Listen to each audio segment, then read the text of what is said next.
Hello, അപ്പോൾ ഞങ്ങളിത് പാലക്കാട് ഫോർട്ടിലേക്ക് പോയതാട്ടോ. ഞങ്ങൾ ആദ്യമായിട്ടാണ് കേട്ടോ പോണത്. അപ്പോൾ കുറച്ച് മാസങ്ങളായിട്ടോ പോയിട്ട്, 2-3 മാസമൊക്കെ ഉണ്ടാവും പോയിട്ട്. എടുക്കാൻ ടൈം കിട്ടിയിട്ടുണ്ട്, എന്തായാലും ടൈം കിട്ടിയില്ല കേട്ടോ.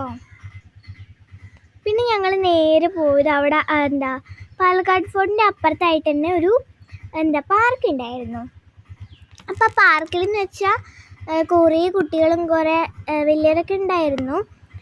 അപ്പോൾ അതിൽ അത്യാവശ്യം ചെറിയൊരു പാർക്കിന് കേട്ടോ, സ്ലൈഡ്, സ്വിങ്, അങ്ങനെ കുറച്ച് സാധനങ്ങളൊക്കെ ഉണ്ടായിരുന്നുള്ളൂ. ഞാനും അനുട്ടിയും കുറച്ച് നേരം അങ്ങനെ പാർക്കിലൊക്കെ കളിച്ചു. ഞങ്ങൾ മാമൻ്റെ ഉണ്ണീനെ കാണാൻ പോകുമ്പോഴാണ് കേട്ടോ ഇത് പോയത്. പിന്നെ ഞങ്ങളൊരു ഐസ്ക്രീമൊക്കെ കഴിച്ചിട്ടുണ്ടായിരുന്നു, അതൊന്നും വീഡിയോയിലില്ലേ.